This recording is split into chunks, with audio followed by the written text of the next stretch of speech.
Hello and welcome to the CX Files for April 22nd, 2024. My name's Mark Hillary and I'm in Sao Paulo, Brazil.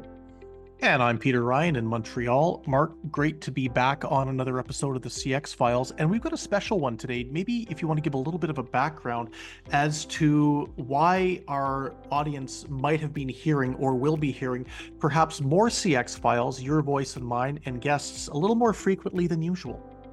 Well, absolutely. Last week, we had the interview with Paula Kennedy Garcia as a preview of her talk at the CX Outsourcers conference in Atlanta on May 1st and 2nd. This is an event that you are organizing and hosting, and there are several interesting keynote speakers at the event. And what I've done is call up a few of them. And so Paula was the first interview, but we found that actually there's more content than we had space for before the event. So what we're going to do is put out 2 a week, just for a short period of time.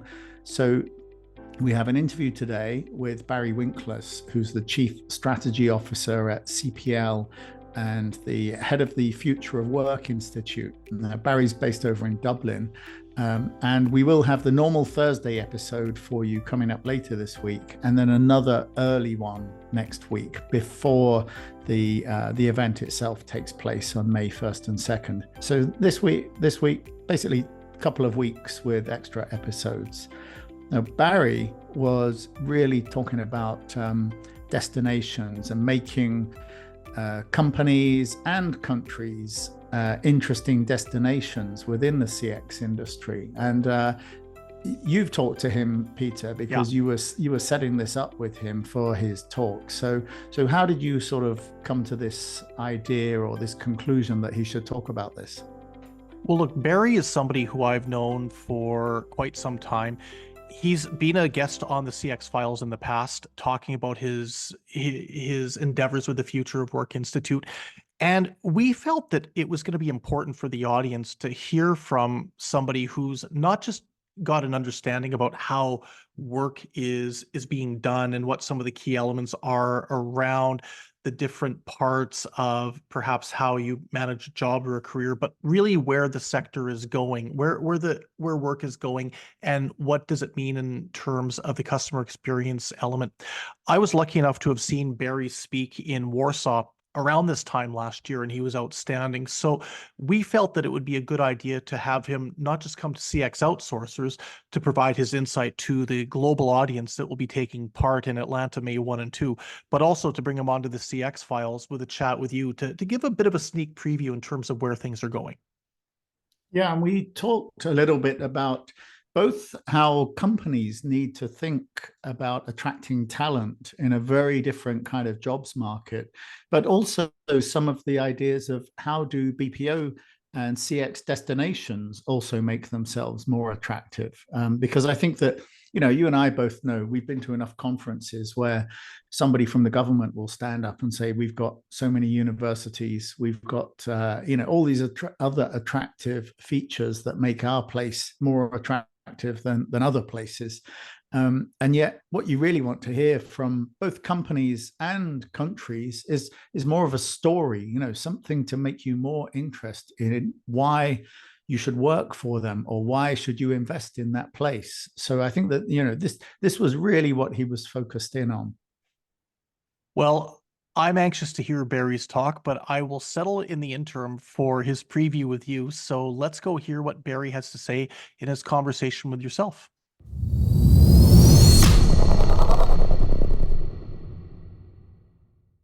Hi, Barry. It's great to get you on the phone. Now, I know that you're running all over the place today, so we've just managed to get you on a call rather than the usual, sitting in front of a camera sort of video call experience. But I just wanted to catch up with you briefly about the CXO conference in Atlanta, because this is coming up soon. We're just going to do a quick preview here because you are a keynote speaker at the event and you're focused on designing destinations for talent. So I just wanted maybe a quick intro to what you're planning for your talk then. Yeah, great. So I'm great to be here, Mark. I was going to say vocally, if not visually, and it's really nice to be on the show. So thanks for the invite. Yeah, I suppose I've come up with this idea around designing superstar destinations for talent. And that word destination is really, really important because I suppose my focus often when it comes to the future of work and talent is where are there knowledge spaces that we can bring in to help us solve challenges around talent. And if you think about it from an innovation perspective, generally 75 to 85% of ideas don't come directly from your own sector, they come from somewhere else. So a lot of my talk is going to be focused on knowledge from unexpected places that can really help CXO leaders create future firms where people want to stay, play, and perform.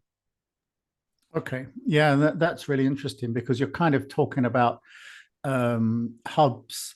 I suppose within the CX environment, we actually are like a horizontal service, and we support many other industries. You know, utilities need CX, and banks need Yeah. CX. So if we're looking at the destination where we're going to find CX talent, is that more of a concern now that actually we need somewhere that has CX, but also maybe banking talent, for example?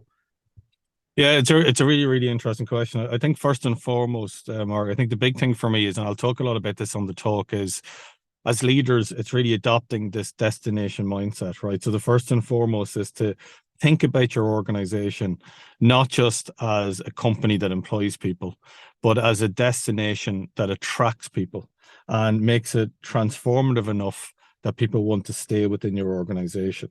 And that's where I got very, very interested in learnings from tourism sectors, you know, from theme park design, even all the way through to script writing, believe it or not, from the filmic arts, as mechanisms to apply new ideas that are actually very accessible to organizations in the CXO space that actually attracts the kind of people that they need. And make no mistake about it, there's two challenges for me when it comes to the CXO sector, no more than many sectors is. One is very, very challenging markets, talent markets these days. And I'll talk a little bit about that in a moment. But in terms of getting the kind of people with, you know, you mentioned, Mark, with those kind of vertical and horizontal skills, challenging people to get at the best of times. And then the second thing is, you know, challenging them to keep some of those people, right? So if you think about some of our latest research, many people still leave organizations. So from our own survey, about 30% of people are still leaving organizations because of poor leadership.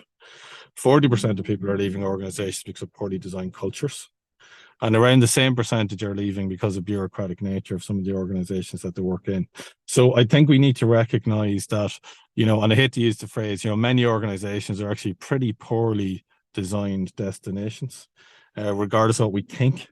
And I think there is a bit of an expectation and, you know, and a perception gap, I think, often between the leaders of an organization, the realities of that organization, and their ability to keep and excite and transform people, you know, within their business. So, you know, we pull a lot from research as part of the talk. You know, I think we're also pulling from how do we solve that challenge? You know, how do we view our organizations as something different? You know, how can we actually ask some more difficult questions, and how can we apply different types of ideas, right, from people that really know how to create destinations?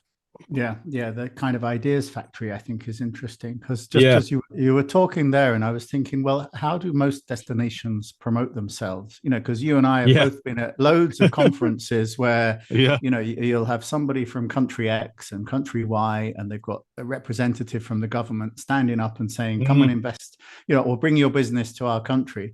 And all they ever talk about is, you know, we've got motorways, we've got loads of graduates, you know, we've got 10 different universities, and they list kind of hard infrastructure. And it's like a bullet point list, but it's always the same. It can be a country in West Africa or a country in Eastern Europe, and yet they list the same attributes.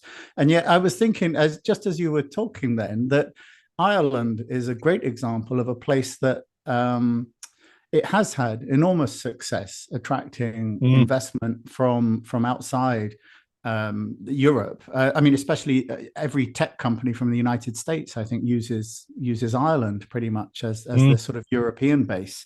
And yet you don't see the same kind of story. When you think of Ireland, it's much more to do with it being a nice place to be, a friendly place, a place of connections, and the literature. Everybody talks about Bloomsday, even though they've probably never met or read Ulysses or read any Joyce. So there is a sort of there's a storytelling arc there rather than a bullet point list of attributes.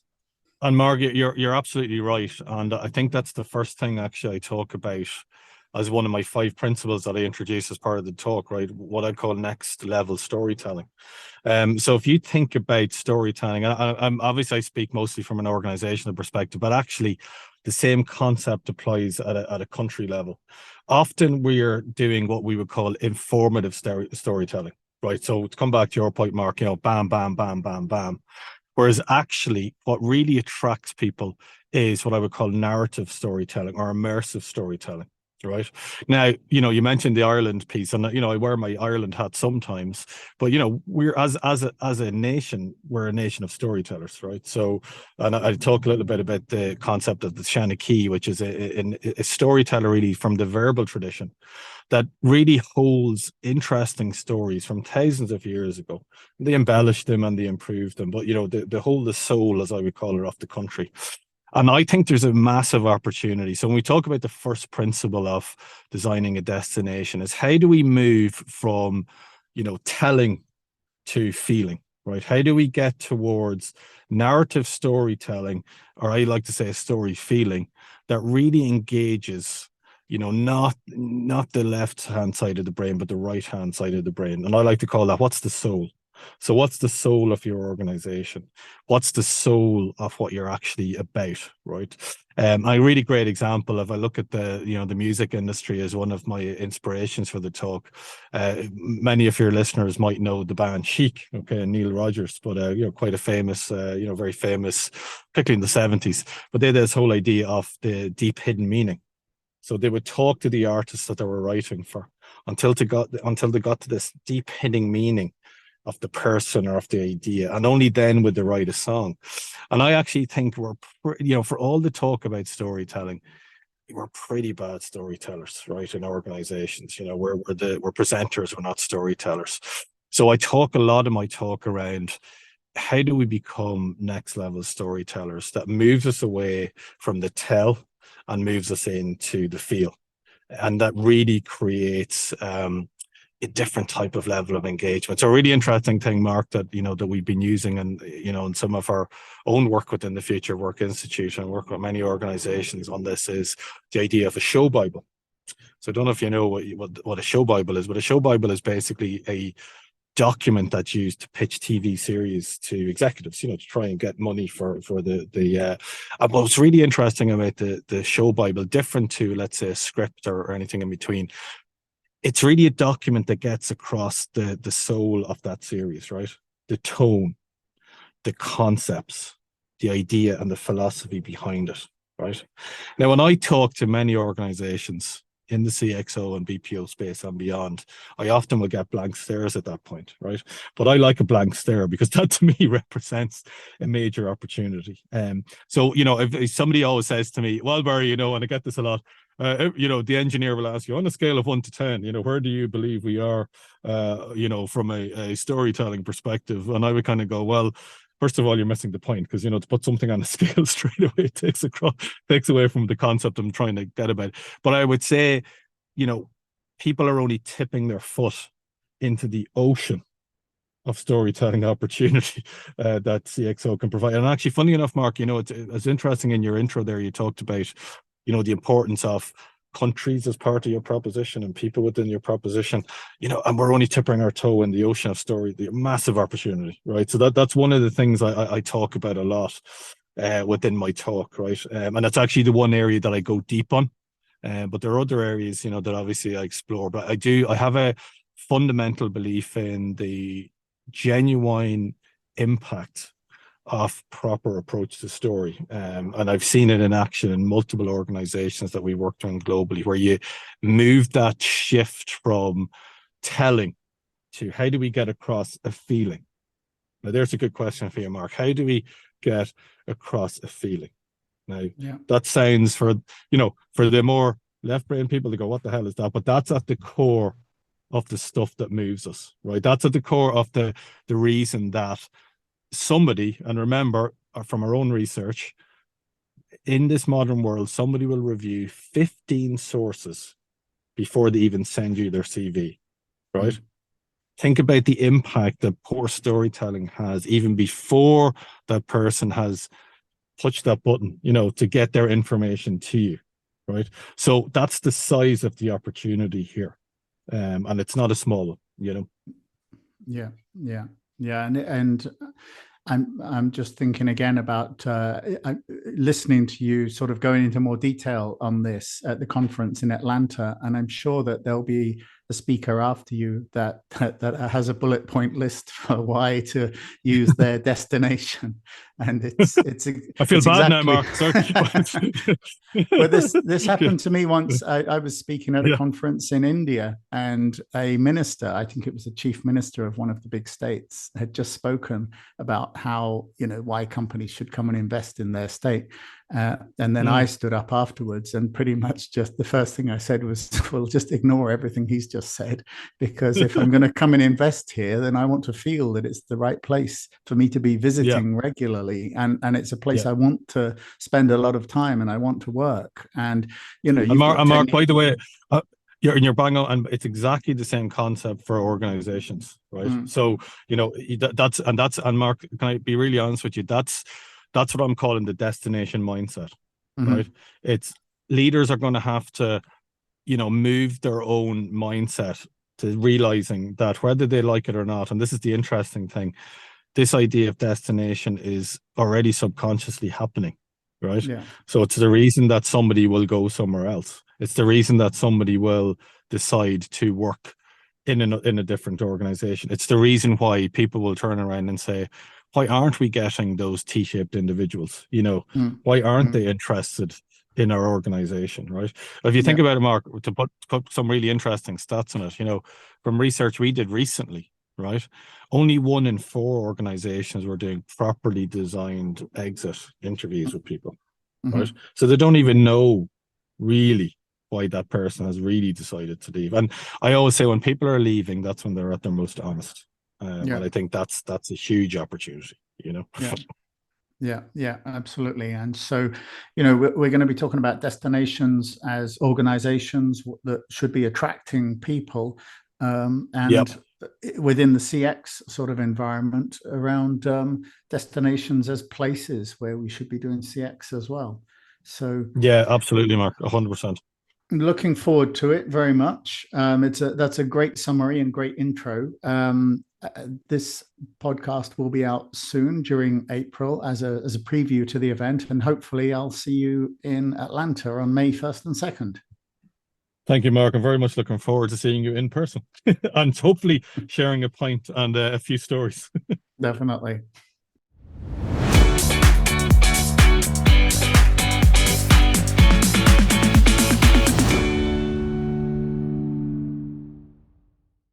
Thanks for listening to the CX Files podcast. We really appreciate your feedback and suggestions. You can reach myself, Mark Hillary, or Peter Ryan via LinkedIn.